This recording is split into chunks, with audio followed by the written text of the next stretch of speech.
안녕하십니까, 김정겸입니다. 먼저 자기소개를 하고 인사를 하는 겁니다. 인사를 먼저 하고 나서 자기소개하는 게 아니라, 그래서 면접을 위해서라도 우리가 좀 알아둬야 될 것 같습니다. 면접이 얼마 안 남았잖아요. 왜? 7, 8월이잖아요. 그럼 면접은 5개월 남았다는 겁니다. 자, 이 7, 8월 영역별 문제풀이를 할 거는 어떻게 할 거냐면요, 교육학 객관식 기출문제를 기반으로 할 겁니다. 그렇게 하는 이유는요, 여태까지 교육학 논술 시험 문제가, 물론 객관식 문제 똑같이 나온 거 아닙니다. 객관식 문제에서 나왔던 문제를 시험 문제를 냈다는 거죠. 예를 들어서 학습 조직이라는 것이 시험에 처음 나왔는데, 객관식으로 딱 한 번 나왔는데, 그거를 논술로 학습 조직을 낸 거지 객관식 시험 문제 그대로 낸 건 아니라는 겁니다. 그래서 객관식 문제에 대한 철저한 분석이 필요한데, 지금 사실상 여러분들이 분석하기는 힘들다는 겁니다. 왜 그러냐면요, 우리가 작년에도 구성주의가 나왔지만은 구성주의에서 상당히 많이 나온 것들이 인지적 도제 이론이니, 아니면 구성주의 그 자체로 나왔던지, 아니면 정황적 교수 이론이 나오든, 아니면은 상보적 교수 이론, 이런 것들이 나왔단 말이에요. 그런 것들이 여러 번씩 나왔단 말이죠.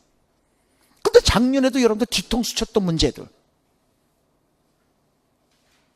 교육 기획 문제, 그 다음에 또 뒤통수 쳤던 문제들이 학습 조직 문제, 또 뒤통수 쳤던 문제들이 위긴스하고 맥타이의 백오드 커리큘럼이야. 이런 건 다 한 번씩 나왔던 겁니다. 딱 한 번씩 나왔던 것들. 그게 이제 뒤통수를 맞는다는 거죠. 그래서 구성주의에서 딱 한 번씩 나왔던 문제들도 상당히 많다는 겁니다. 구성주의를 바탕으로 해서 나온 것이 자기조절 학습 같은 경우, 그것도 구성주의인데 한 번 딱 나온 것이고, 근데 자원 기반 학습도 딱 한 번 나온 것이고, 그 다음에 목표 시나리오 기반 학습도 딱 한 번 나왔던 거, 그거 다 구성주의라는 거죠. 그래서 이제 그런 것들에 대한 기출 문제를 그대로 하는 것이 아니라, 그 기출 문제를 기반으로 해서 제가 이제 재 패러디 하는 겁니다. 될 수 있으면 구체적인 사례를 중심으로 해서 시험 문제를 이제 낼 겁니다. 그래서 우리 선생님들이 이제 문제를 풀 수 있도록 할 것이고, 그래서 어떻게 하냐면은 1시간 동안은 이제 문제를 풀 겁니다. 왜냐면 자의간익을 자꾸만 노리는 겁니다. 그래서 1시간 동안 그냥 모든 에너지를 집중해서 문제를 풀어라 이겁니다. 그래서 그것이 끝나고 집에 가서라도 이런 문제였었지라고 생각나게끔 돼야 된다는 거예요. 우리가 사실상은 여러분들 시험 문제 나오면 뭐가 나왔지? 5문제, 4문제인데도 불구하고 뭐 나왔지? 이런 경우가 굉장히 많다. 그런 사람들은 떨어지는 겁니다. 왜 떨어지냐면요, 드러내놓고 4문제가 뭐에 대해서 논하라고 초반에는 그렇게 나왔습니다. 그러니까 문제가 쉬웠다는 거죠. 그리고 초반에는요, 개조식으로 써도 다 정답을 줬습니다. 1동글배기 학습 조직, 2동글배기 변혁적 지도성, 이렇게만 써도 다 점수를 줬다는 거야. 그게 무슨 논술이야? 그건 논술은 아니었죠. 그래서 이제는 드러내지 않는 문제가 많단 말이에요. 그 지문을 읽고 이게 잠재적 교육과정을 얘기하는 거구나, 그거를 찾아내야 된다는 겁니다. 그래서 문제가 이제 어려워졌다는 거죠. 그래서 이게 뭐가 나왔다는 것을 아는 사람은 합격한다는 겁니다. 그 다음에 두 번째요, 글쓰기 전략입니다. 이 글쓰기 전략을, 사실은 이 전략이라고 하는 것이 참 웃기는 얘기인데, 논술이라는 것 자체가 논리적인 글 아닙니까? 논리적으로 글을 이끌어 나가는 것이 논술이라고. 거기에 무슨 전략이 있습니까? 그 전략 없는 겁니다. 그러니까는 여러분들 제발 호도되지 말라는 거야. 뭘 자꾸만 요때 되면은 뭘 자꾸만 강조를 하냐면요, 뭐 서론 쓰기 틀을 제공한다, 막 이따위로 해갖고 여러분들 귀를 어지럽혀. 근데 떨어진다고요. 아니 틀이 어딨어?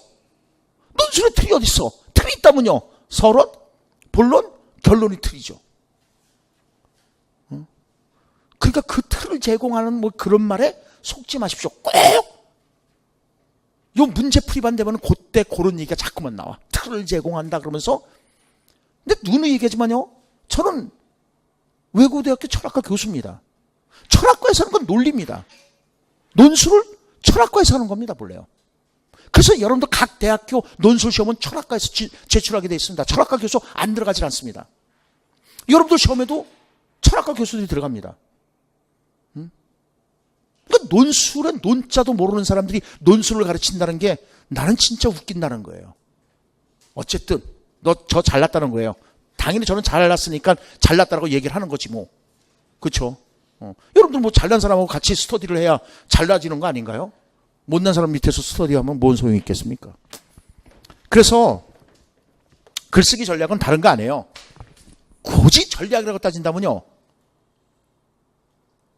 우리가 논리적으로 상대편을 설득하는 글이라고 얘기를 하잖아요. 그 상대편은 채점자라는 거죠. 그러니까 채점자가 이해할 수 있는 글을 써라. 그게 전략입니다. 그리고 이제 서론 쓰는 것을 굉장히 어려워하는데, 서론 쓰는 방법은 따로, 그러니까 저는 여러분들한테 기법을 가르쳐 주겠다는 게 아니에요. 기교를 가르쳐 주겠다는 게 아닙니다. 기교를 가르쳐 주는 건 이게 잘못된 것이고, 저는 여러분들한테 기교를 가르쳐 주는 것이 아니라 방법을 가르쳐 드리겠다는 거예요. 그래서 서론 쓰는 방법은 기대하시고, 지금 가르쳐 드리면은 제 수업을 안 들을 거 아닙니까? 그래서 중요한 것은 항상 그죠? 예고편에서 빠지면 되는 겁니다. 그다음에 이제 세 번째, 역시 이때도 이제 자물쇠입니다. 자물쇠하면서 동시에 뭐가 되냐면요, 개별 첨삭이 이루어집니다. 그러니까 그날 글 쓴 거 철저하게 개별 첨삭을 해드립니다. 근데 개별 첨삭에 목숨 걸지 마라. 개별 첨삭은요, 3번이나 4번 정도 하면요, 여러분들 완벽하게 글을 쓸 수가 있습니다. 진짜 지능이 떨어지지 않는 한. 근데 지능이 떨어진 사람이 여기 교사가 될 수 있나요? 절대 안 됩니다. 교사 자격증을 못 받는다고요. 그러니까 3번이나 4번 정도면은요, 서론 이렇게 써야 되는 거구나. 본론은 문제가 안 돼. 결론 이렇게 쓰면 되는구나. 그게 잡힌다니까. 여러분들이 문제점은 뭐냐면 서론과 결론을 어떻게 쓸 것인가를 항상 문제 삼는단 말이야. 그 다음에 두 번째, 논리적으로 어떻게 전개해야 될 것인가. 그 논리적 전개는요, 3번과 4번 정도만 첨삭받으면 훌륭하게 이루어져. 그럼 제가 여러분들한테 이제 첨삭할 거는 뭐냐? 어떤 내용이 빠졌는데 이 내용이 빠졌기 때문에 논리 비약이 이루어졌다. 왜냐면 논리 비약은 자꾸만 지적을 해줘야 돼. 그래야지, 이건 글을 쓰면서 그런 거거든요. 이거 논리 비약 아니야? 이렇게 하면 안 되는데? 그러면 중간 그 징검다리 하나 놔야 되겠네? 이런 거 생각하면서 글을 쓴단 말이에요. 그러면서 동시에, 작년에도 그랬지만은, 첨삭 끝나고 나서, 또 이제 개별적으로 와서, 그날 공부한 거, 핵심 키워드나 문장이 있다면은, 그걸 저한테로 확인받고 가는 겁니다. 그리고 이제 마지막으로 2015 개정교육과정입니다. 2015 개정교육과정을 자꾸만 강조하는 이유는, 여러분 전공에서도 2015 개정교육과정이 중요할 뿐만 아니라 교육학에서도 2015 개정교육과정은 상당히 중요하다. 그래서 이제 여러분들한테 왜 2015 개정교육과정인가에 대한 글을 지금 쓰고 있습니다. 그래서 이제 그걸 분석해서 이런 것이 시험 문제 나올 것이다라고 이제 얘기를 해드릴 건데, 그건 이제 수업 시간에 얘기하도록 하겠습니다. 중요한 거니까. 그런데 보십시오. 여태까지 논술 기출 문제가 2015 개정 교육과정을 뒷받침하기 위한 이론이었다는 거야. 표면적으로 2015 개정 교육과정이라는 말을 안 했지만은, 작년에 처음으로 2015 개정 교육과정으로 해서 탁 나왔지만은, 아시는 분은 아실 겁니다. 작년에 영교과 마지막 논술 모의고사, 우리 마지막 논술 모의고사에서 2015 개정 교육과정으로 시험 문제를 냈고, 그리고 작년에 여러분들 논술 스타일이요, 웹정리 스타일로 나왔습니다. 제 웹정리 스타일로 나왔다니까요. 그래서 우리 선생님들이 놀랬다고요. 웹정리 스타일로 해서 4문제 이렇게 나온 거라고요. 여기 이제 대주제가 들어간 거죠. 그래서 저는 단연코, 아니다, 어떻게 되죠? 단연코, 어떻게 되죠? 이병헌처럼 하려면요. 단연코. 네? 아, 단언컨대.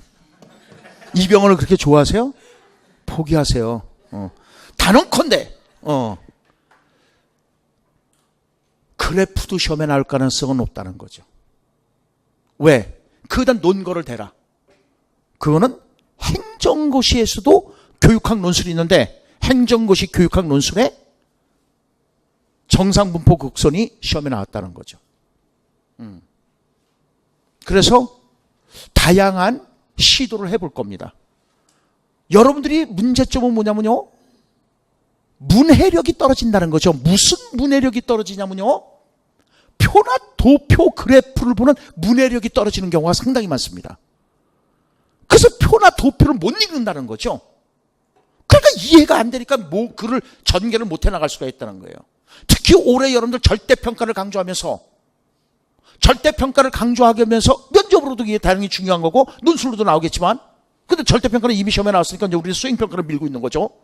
과정 중심의 평가를 또 다른 걸 밀고 있는 건데 절대평가가 강조가 되면은요 100분위가 강조가 될 수밖에 없다는 거예요. 그러면 그 100분위를 충분하게 이해할 수 있는 방법이 뭐냐? 표를 제대로 봐야 된다는 거죠. 그래서 2015 개정교육과정에서 우리가 시험 문제 나올 수 있는 것들 이런 것들을 낱낱이 살펴보려고 합니다. 자, 그러면은 서둘러서 마무리하도록 하겠습니다.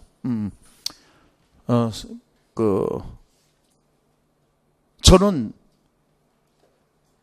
자신 있습니다. 그러니까는 우리 선생님들이 저를 믿고 따라와 주신다면은 좋은 결과가 있을 것이고 전공에 몰두하도록 하십시오. 교육학은 저한테로 맡기시면 되겠습니다. 자, 수고들 하셨습니다.